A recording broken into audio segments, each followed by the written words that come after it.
Okay. Before we have our quiet time, let's all get on the same page. If you're reading from the Sparkly book, it's page 418, a new section entitled The Need for Faith. In the second edition, it's page 368, paragraph 2. In the first edition, it's page 342, the last paragraph. If you're reading from the JCIM, it's page 175, again, the new section, The Need for Faith. And in the CIMS edition, it's page 352, The Need for Faith. Okay.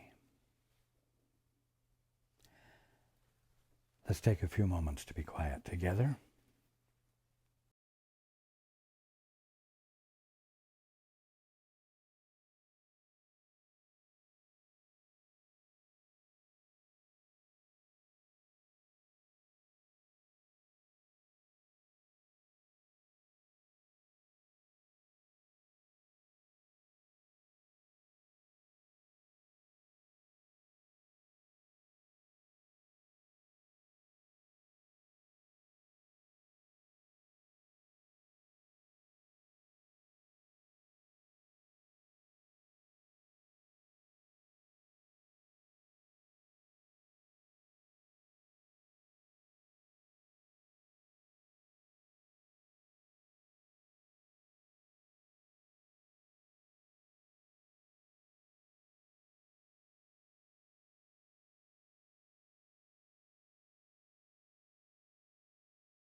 Good evening. And welcome to everyone who's joining us on the internet. A new section, The Need for Faith. Faith is a word that has been discussed a lot over the eons. Everyone has a fairly good idea, they think, of what the word means. But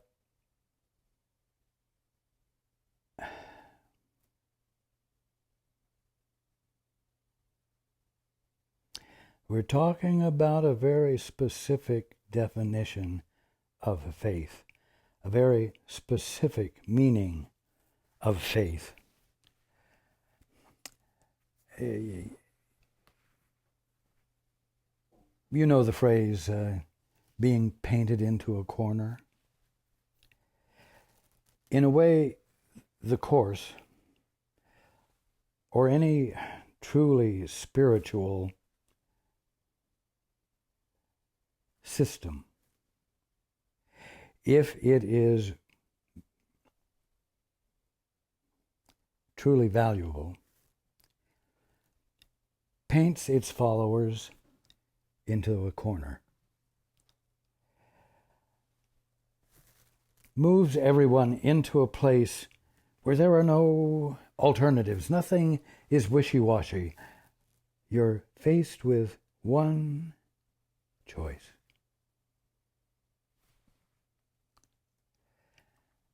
To those who like options, it seems unfair, unreasonable. Justification for abandoning the spiritual system, whatever it might have been. Oh no. It's nice to have the time to study the various options and delay the reason for having been painted into the corner. Delay awakening. Now,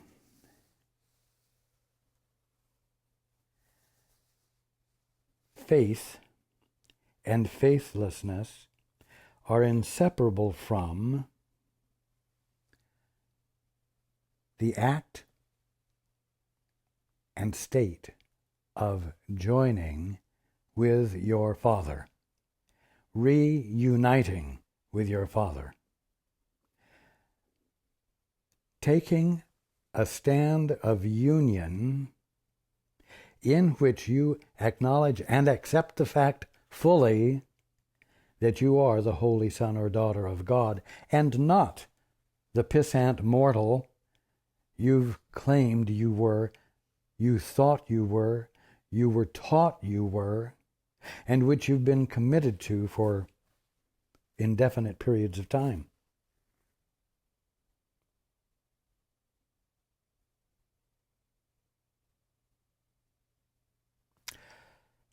Faith and faithlessness are inseparable from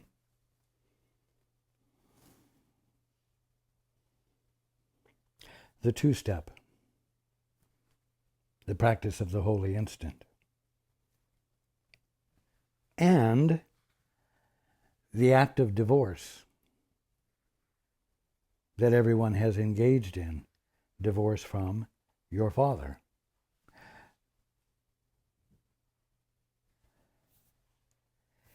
It's that simple. It's that black and white. And so when we're talking about the need for faith here, we're very specifically talking about the need for abandoning independence. You might not have thought of that. It's the act of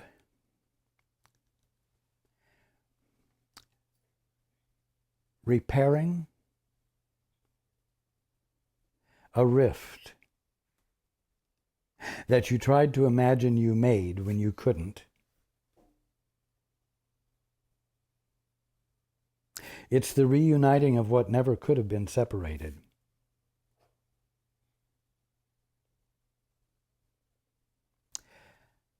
You might not have thought of it that way either. Faith is where you undo what puts you in the realm of faithlessness. Faith is the way you replace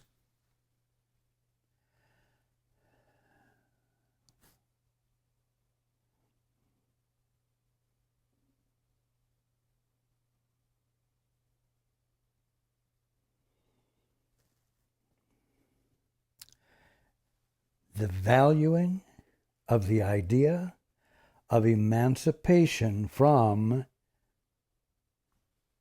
that which you have to cooperate with, that which you are a part of, that which you must fit in with, you see.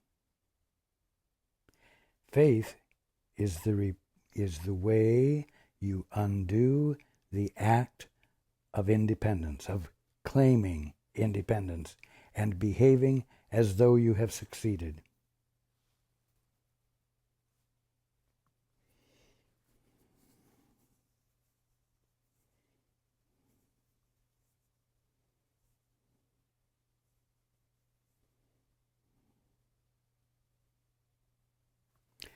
Faithlessness is the state you find yourself in when you have denied that which justifies faith. When you have denied that which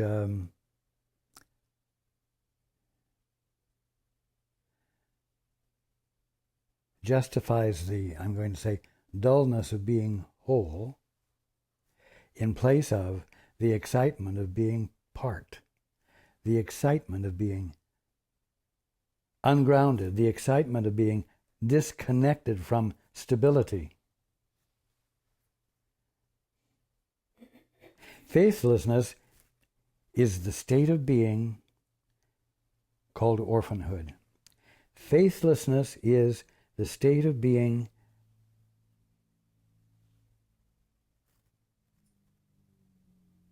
unconscious of what's real, unconscious of truth, and enjoying the challenging task of bringing truth about, of creating reality that is comfortable and safe, while insisting upon staying in the vulnerable, unsafe position of being disconnected from your source.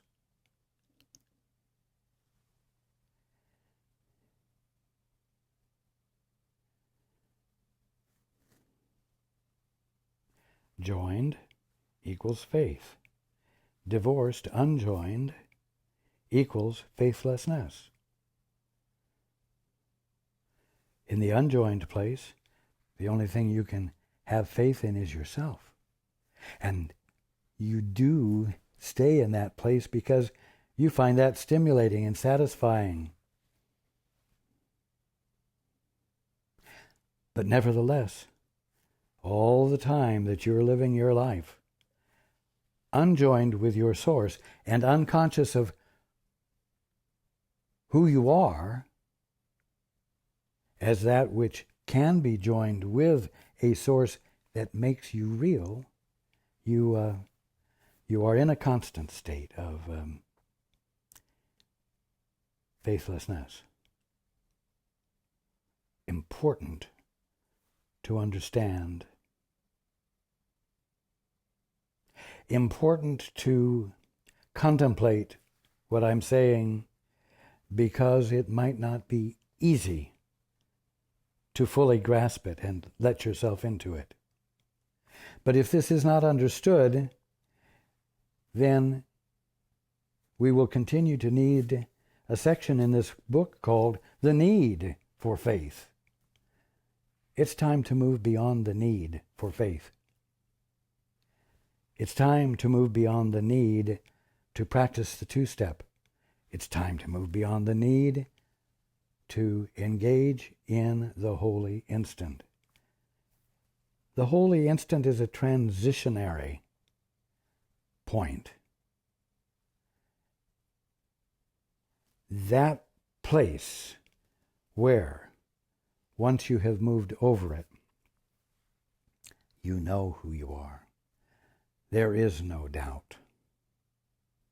Faith is not called for because you understand from the tips of the toes of your being who you are and what everything is, and you know you've come home into your right mind. Now, we talked last time about the fact that a correction of a problem is not the result of manipulating things, but is a matter of coming back into that point in your mind where you said, Father, I'd rather do it myself. Father, I'd rather see it my way. Father, I'd rather say what things mean.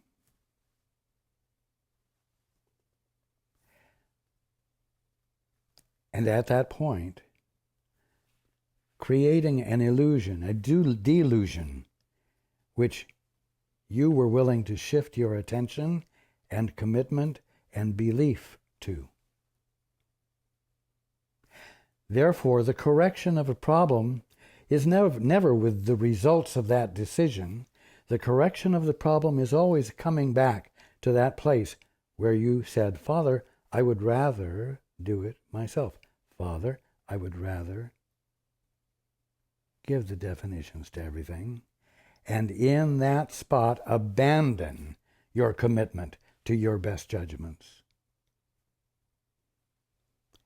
Because the abandonment was what caused the problem, not all of the results of the abandonment. That's what makes it simple.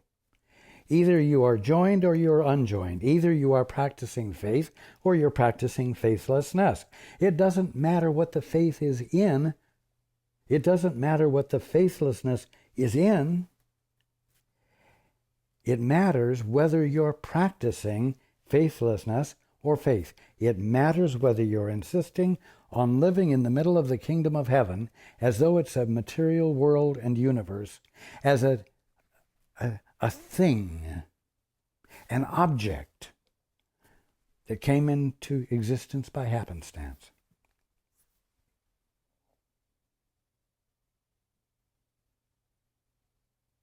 From there, your experience of your divine being and of the kingdom of heaven will be experienced as exactly the opposite. And, as you know, you tend to try to fix up the distresses and the conflicts in the result, in this material world and universe, when what's called for, again, and this is part of being clear about faith and faithlessness, you must come back to the place in you where you made that choice for faithlessness, for independent authority and all the excitement and all of the power and all of the prestige that you think will come from it. And you abandon faithlessness. You abandon the conscious intent to insist on being an independent agent. That's what abandoning faithlessness means. And if that's clear to you, you will move forward in your awakening much faster. Why? Because you won't spend your time trying to fix things up and move objects around into the place where they are not threatening. You will go to that place where you made the mistake in your mind. And you will abandon the attitude and the act of faithlessness, and you will exchange it for faith. Faith, which is you shutting up. You, in the silence, reaching beyond your faithlessness, reaching beyond all of your best thinking. Reaching into something that doesn't seem as though it's truly there, which requires faith on your part. And you say, Father, Holy Spirit, or, that which knows the truth, please share with me what the truth is. I will be quiet and I will listen without the interference of my faithlessness, meaning my own best thinking, and I will lean into, with faith, with willingness,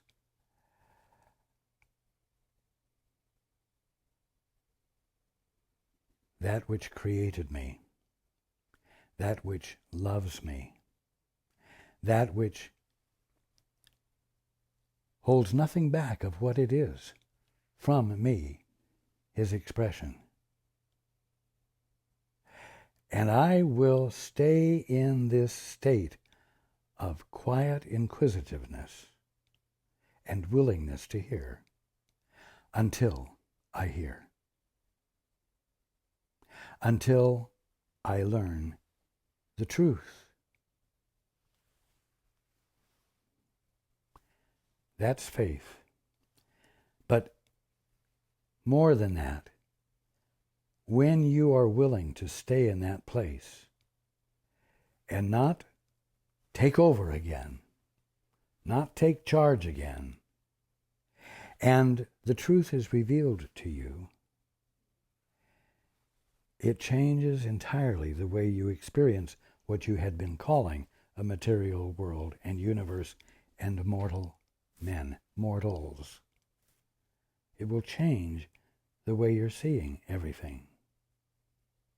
And where you had seen problems, there will not be problems, because you will know the truth.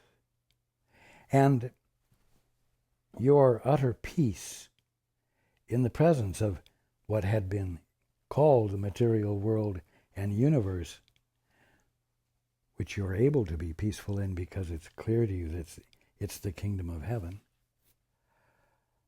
constitutes the replacement of faith, constitutes that which means you will never be called upon to practice faith again. Because faithlessness is simply gone. Without any hard learning lessons, it's gone. A gentle shift of perception that changes everything causes what had been misunderstood before to vanish, leaving you nothing to work your way through or spiritualize your mind about.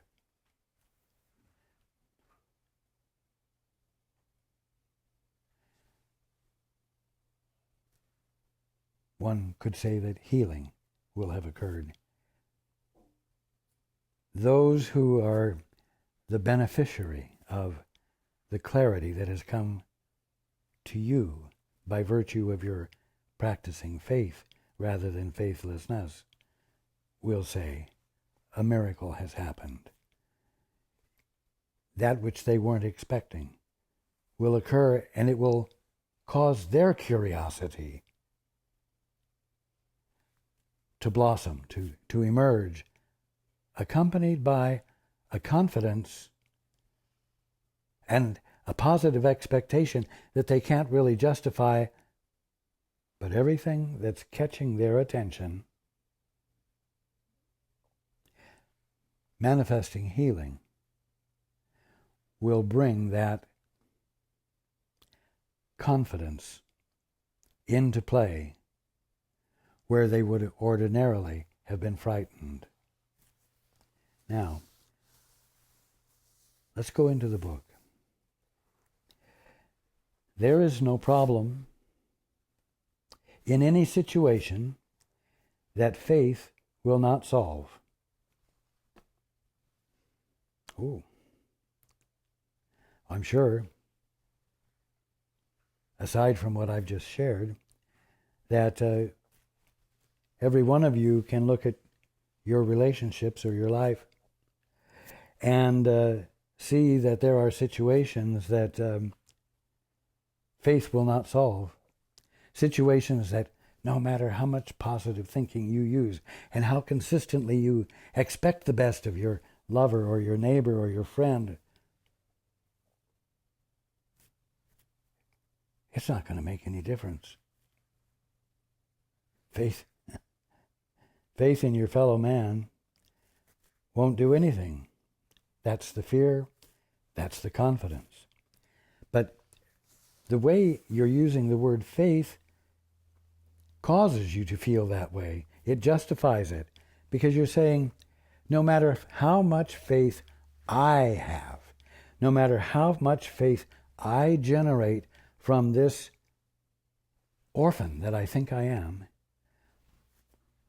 it's going to be impossible to change anything. And you're right. Because we're not talking about faith that you muster up within yourself and bring forth and bless your world with and coerce your brothers and sisters with. That's not the faith that will solve any problem.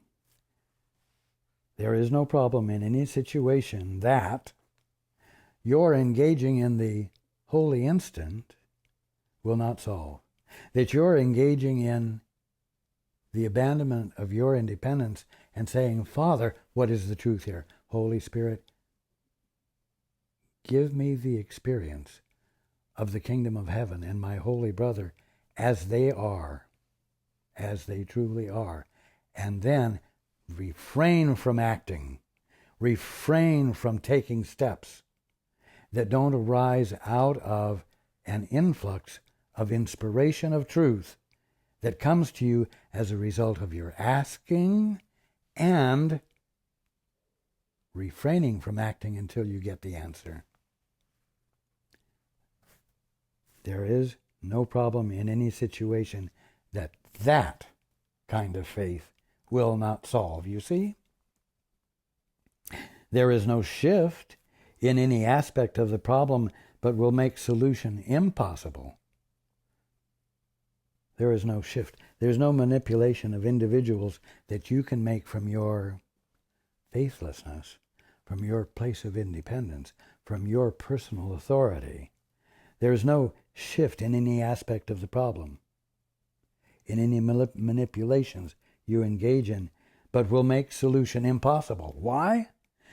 Because you're doing it from a place of powerlessness. You're doing it from a place of faithlessness. You're doing it from a place where you're unplugged from your source, the power of which moving through you heals, does solve problems. You see? For if you shift part of the problem elsewhere, meaning where? Meaning elsewhere from the place where you made the mistake, the place where you made the choice between the teachers you were going to listen to. If you shift part of the problem elsewhere from that key point, and you shift it to the way things look and the way your brothers and sisters look through your independent perspective,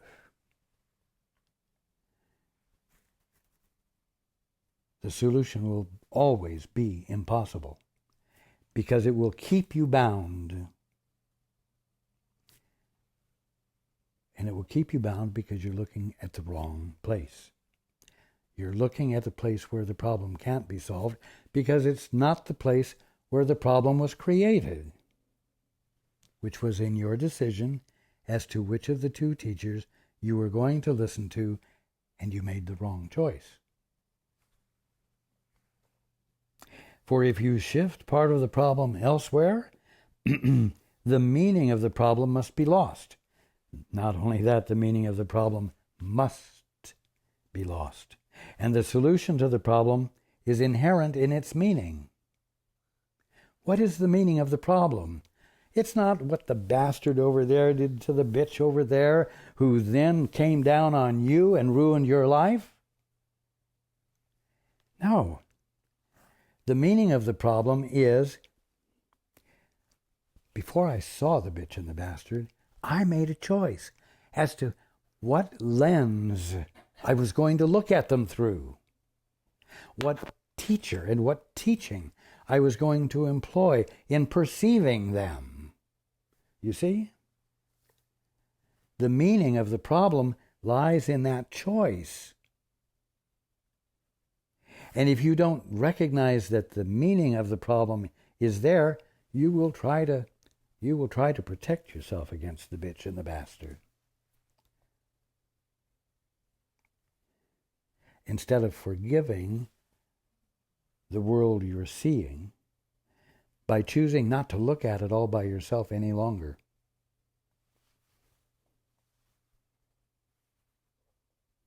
In other words, engaging in faith.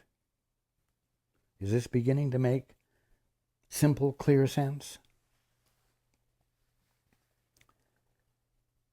Is it not possible that all your problems have been solved, but you have removed yourself from the solution? You see? Is it not possible that everything right now is the kingdom of heaven, and everyone are the sons and daughters of God, and every part of creation beautifully illuminates all that is true about God. Is it not possible that because everything already is the kingdom of heaven and it never changed, all your problems have been solved? You see? They've been solved because they never became what you began to see them as when you chose to look at them through your faithlessness, which means your isolation and barren disconnection from your source, from that which gives your being meaning. You see? Is it not possible that all your problems have been solved because they are not real? But you have removed yourself from the solution? You've removed yourself from the act of faith. You removed yourself from the connection with that which validates and illuminates the divine meaning of everything it created. You removed yourself. But Father, I'd rather do it myself. But Father, I'd rather do it my way. But Father, I'd rather define what everything is. And by damn it, I'm going to. Is it not possible that all your problems have been solved, but you have removed yourself from the solution? Yet faith must be where something has been done and where you see it done. Faith must be where something has been done. Faith must be where the something that you did that separated you from your Father, has been done, and where you see it done.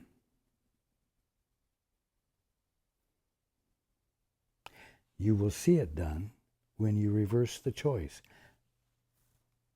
you made for the teacher that teaches illusion.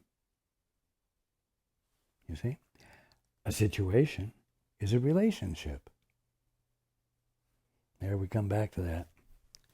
Involvement that you can't get away from. All of the brotherhood that constitutes the wholeness of what God is being. All of the brotherhood that fits together. All of the brotherhood that finds no need to gain control over anything else. No need to manipulate. No need to exercise power for self-satisfaction, self-aggrandizement, and making oneself important. A situation is a relationship, being the joining of thoughts. If problems are perceived, the bitch and the bastard, if problems are perceived, it is because the thoughts are judged to be in conflict. But if the goal is truth, this is impossible. Some idea of bodies must have entered, for minds cannot attack. Oh yeah, right. Yeah, my attention became involved with bodies. All I can think about are bodies. All I see all day long are bodies, Of course, yes. My problem is because I'm seeing bodies. Nobody thinks like that. And as a result, it's hard to understand what it means to say some idea of bodies must have entered. Now, the way it works is that you look at the creations, you look at God's creations, and I'm speaking specifically here about sentient beings, and you look at your brothers and sisters, and you don't, generally think of them as bodies, but you do think of them as minds. minds that have been conditioned by their life, conditioned by their parents, conditioned by their neighborhoods, conditioned by their teachers. And you see them as response mechanisms who have been conditioned to behave in particular ways. And the behavior is engaged in by bodies. So you don't think of everyone as bodies, but you think of them as minds that are conditioned to behave in a particular way that is predictable and dependable and allow you to come to stable, ongoing conclusions about them, allowing you to behave in a way that consistently keeps a certain amount of equilibrium present in the relationship.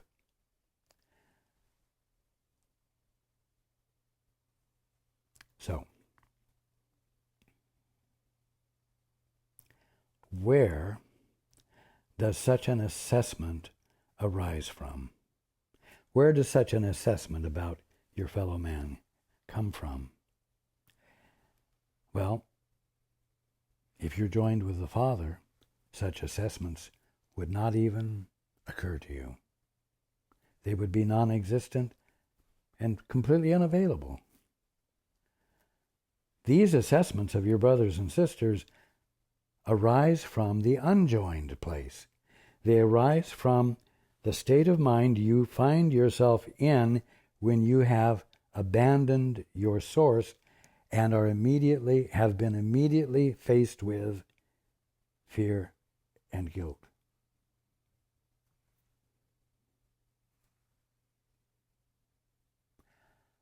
Suddenly, your invulnerable existence has been replaced with vulnerability and justification for fear and justification for defense against what? Minds conditioned through fear and guilt to behave in erratic and undependable ways that require defense to be brought into play. And you don't think of them as bodies, but indeed, Joe over there, who isn't particularly handsome and isn't particularly intelligent, is bound to behave in ways that I should be on guard against, you see.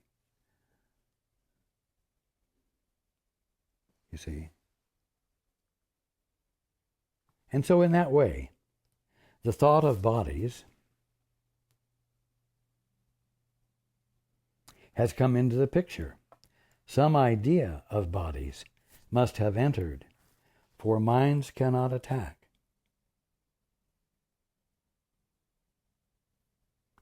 Now the interesting thing is that when you engage in the holy instant, and the peace of God floods you and brings you into a state of peace, it's not only impossible for you to see your neighbor as threatening, it doesn't occur to you to use your mind in a way that would see that.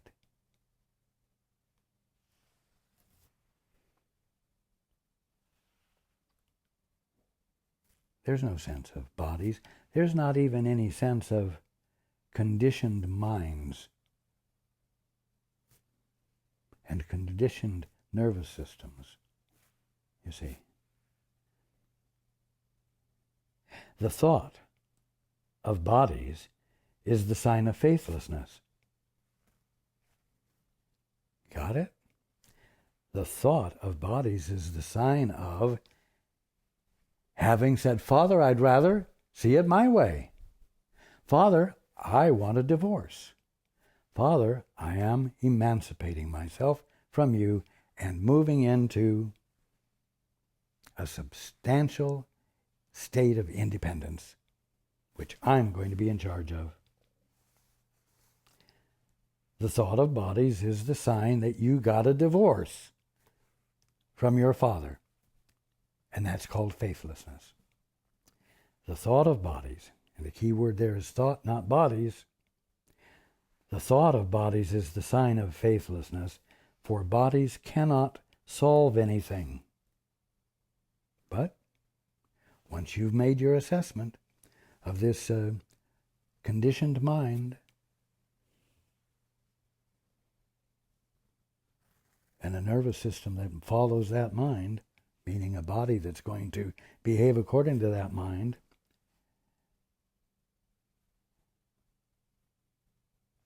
that's not going to solve anything. And yet, the fact is that all of you, most all of you, for a good part of your day, go through the day manipulating your brothers, because that is the way you see them, and that is the way you think you must protect yourself. And in doing that, you have managed to stay away from the place where the wrong choice of teachers occurred, and therefore you're not in the place where it's obvious that there's only one thing to do, and that is turn to the other teacher. The thought of bodies is the sign of faithlessness, for bodies cannot solve anything, and it is their intrusion on the relationship. What? Their intrusion. Don't get hung up on the word bodies. The thought of bodies is the sign of faithlessness. And it is their intrusion, the thoughts of bodies. It is their intrusion on the relationship. An error in your thoughts about the situation, which then becomes the justification for your lack of faith. It's the justification for staying firmly in the orphan mindset, in the place where self-protection must be engaged in, and you remain lost. You're not at the place where healing can occur. Now, you will make this error, and you're all making the error every day right now. You will make this error, but be not at all concerned with that. After all, the only one who would be concerned about it is the orphan engaged in being independent and being frightened by the experience, which causes him to bring into play further self-protection rather than remembering. I need to go back to the place where I made the wrong choice and not engage in correcting the details of what I'm experiencing as a result of that wrong choice. You will make this error, but be not at all concerned with that. The error does not matter. Faithlessness brought to faith. Interesting what that now means. Faithlessness, the independent stance, brought to a place in one's attitude where one is willing to reach beyond self-governance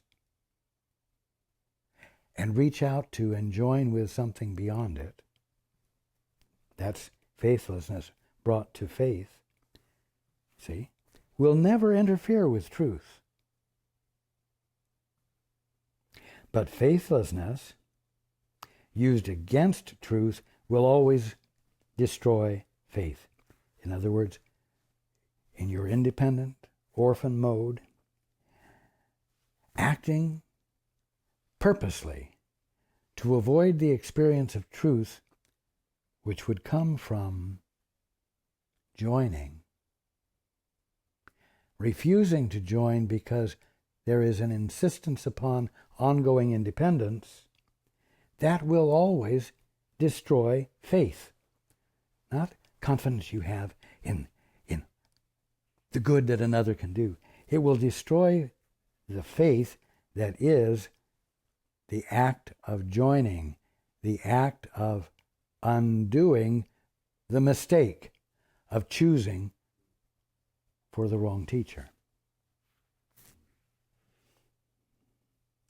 If you lack faith, ask that it be restored where it was lost. And that is why what we're talking about tonight is so important. And it's why any spiritual system of thought or teaching must bring everyone to this place where you're painted into the corner and there are no choices anymore except which teacher are you going to choose, and giving you the opportunity to make the right choice this time and be done with illusion. Be done with misunderstanding. Be done with insanity. If you lack faith, ask that it be restored where it was lost, which is, again, monotonously, the place where you made the choice for the wrong teacher within you. And seek not to have it made up to you elsewhere, as if you had been unjustly deprived of it.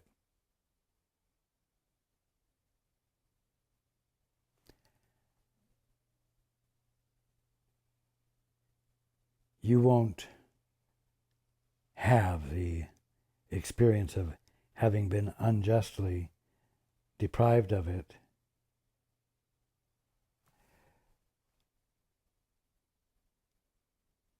when you have been infilled with the understanding of truth.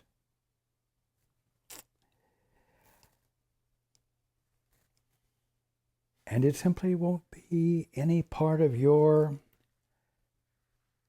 experience, your mental makeup, to see a call for justice. Because you will see that nothing that you ever thought you were suffering from was real. It was only the effect of having made a wrong choice, having experienced conflict as a result, and then not addressing the difficulty where the correction could occur, which was in the choice for teachers.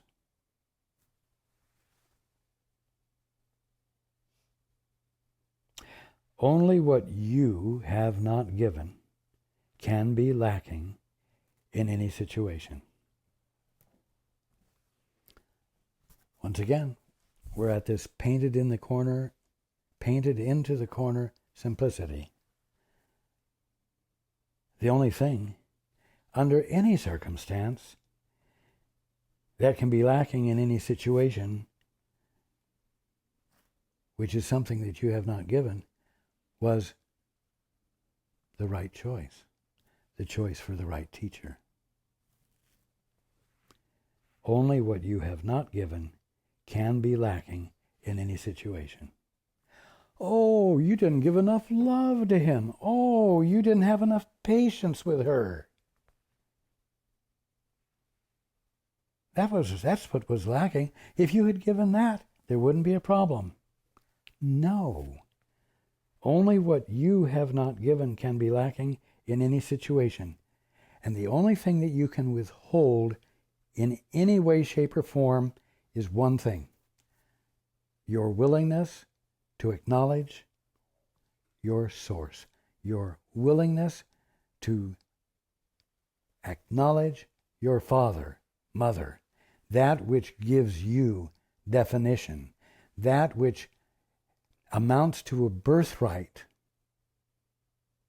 that you're not responsible for, that can't be taken away, and even though you can cover it up and become unconscious of it, you cannot alter it, and it will forever remain in you to stumble over and have the surprise of discovering, or which you can consciously choose for and have the pleasure of being transformed by.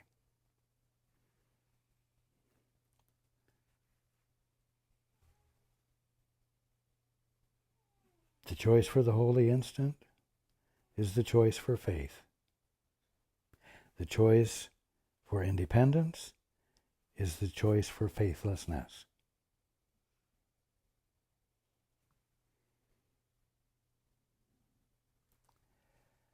Simple.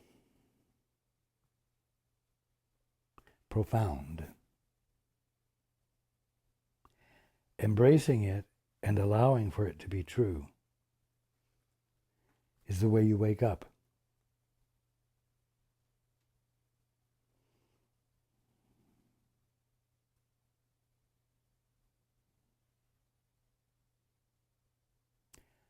Which teacher are you going to insist upon listening to?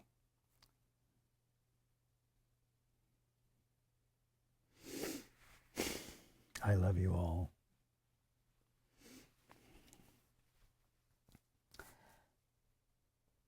Have fun with this.